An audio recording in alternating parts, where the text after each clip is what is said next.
What's up, YouTube? This video is brought to you by Webull. If you'd like to help out the channel and get some free stock, make sure you check out my link below.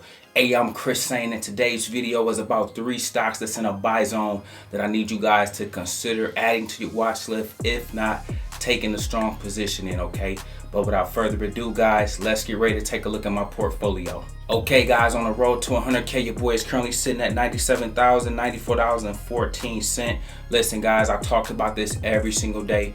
There will be good days and down days in the market, okay? But it's important to fall in love with the journey, okay?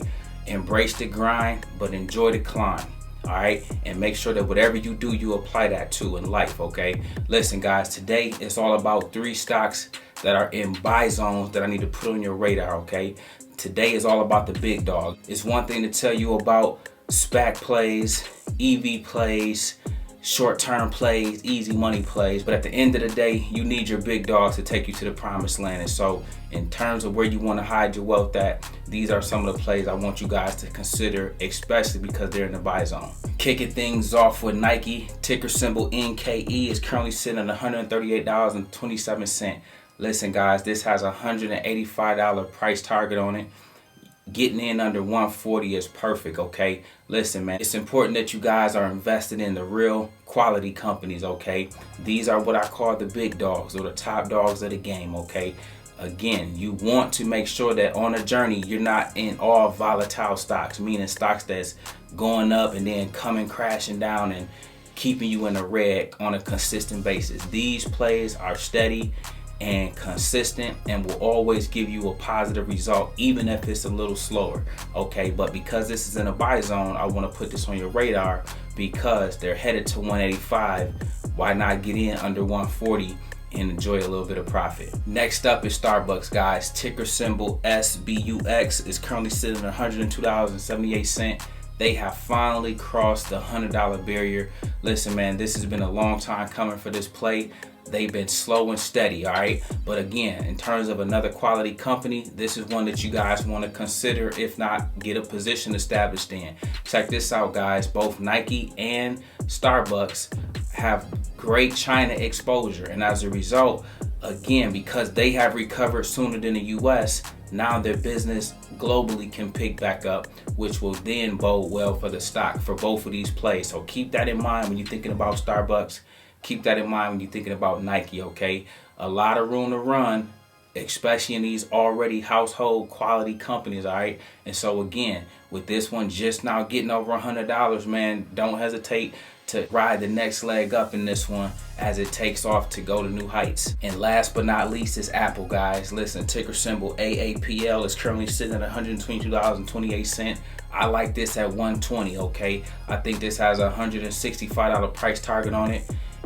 Get in on this at the 120 mark, guys, and ride this one all the way up. You got the iPhone 12, you got the AirPods, you got the Apple Watch, you got so many things, and now they're crossing over to making their own chips. It's just a lot of things that you want to be associated with this company for, with all the things they have coming in the future, okay? So just another play to put on your watch list. Again, in terms of adding the big dogs to your stable. You don't want to get caught up having all loosey-goosey plays and plays nobody ever heard of. That's one thing if you know what you're doing and know how to research and find those, but it's another thing to just be in them and be losing money on a consistent basis. Consider these 3. They'll take you places. If not, they'll preserve your wealth at the very least. Up next, guys, is our word of the day, and our word of the day is sectors. Listen, guys, it's important to understand that the stock market has a variety of different sectors, okay? Whether it's consumers, whether it's energy, whether it's utilities, you name it, there's a sector for it. Financials, the whole 9. Listen, guys, if you can, from a diversification standpoint, try to have at least a stock that exposes you to each sector, okay? However, if you can't, at least, guys, do what you can to be diverse over multiple sectors so that you're not, again, boxing yourself into just 1 or 2 things and 1 or 2 type of plays. I often tell you guys, as transparent as I can, there's a reason I dominate the stock market. I don't care if it's a recession, a bull market, a bear market. I don't care what the market do. And one way you do that is to be in plays that will always do opposite of what the market is doing. If everything is down, these particular plays will be up. But that comes with diversification. That is all part of how you build out a solid portfolio on a path to wealth creation, okay? And so listen guys, go through, matter of fact, as a homework assignment, go through and identify all the sectors in the stock market. Identify all the sectors that you can invest in. That's homework assignment number 1. And then number 2, tell me, and be transparent. I'm always real with you guys. I need you to do the same. Tell me, of the amount of sectors that exist, how many sectors do you have plays in? Okay, and then we'll talk about it in the comment section as I again address each and every comment that I can get to. All right, but listen guys, I won't belabor the point. Understand the sectors of the stock market. Make sure you diversify by at least having one play in each. Up next guys is our question of the day, and our question of the day comes from Pedro Henry. He says, hey Chris, I'm having a lot of FOMO and anxiety. What helped you deal with stress and the anxiety during the red days? Pedro, this is a great question, man. I thank you for sending this in first and foremost. You talked about having FOMO and anxiety. I guess this answer is twofold, okay? For me, there was a couple things. After a while, again, putting some time into the game, I started to understand very quickly that the market goes down, but it goes right back up. And in the long term, the market always wants to go up. It don't go up every day. That's why I try to show you guys the red days and the down days. It don't go up every single day.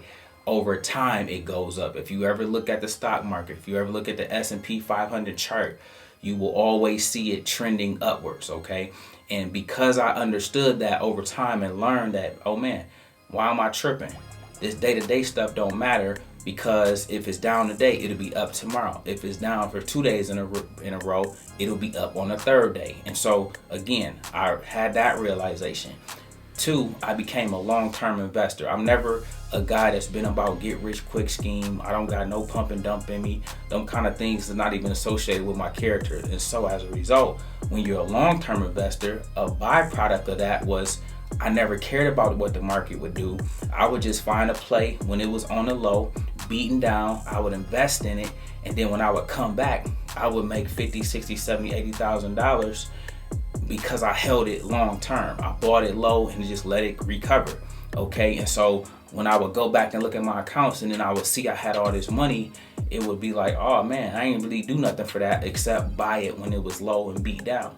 Okay, so then that helped me as well. So those are the 2 things, being long term as well as understanding the market will always go up in the long run, were the 2 things that helped me overcome any stress of red days or anxiety. As a matter of fact, my whole mindset is different. I carry a championship mindset in all that I do, especially the stock market.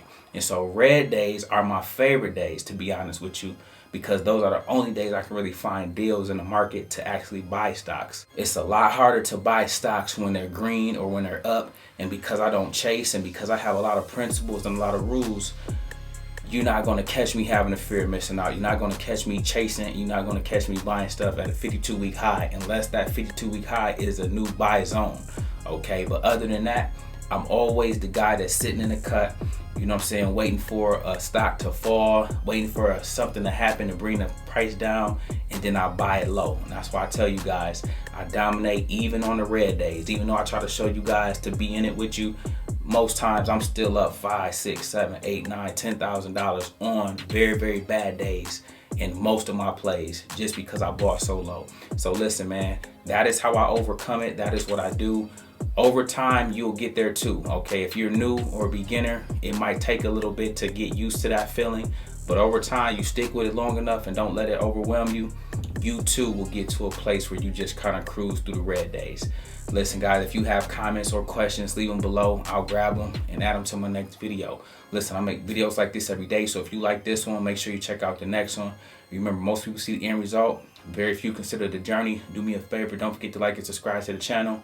Make sure you guys grab some free stock using my link below, and I'll see you all in the next one.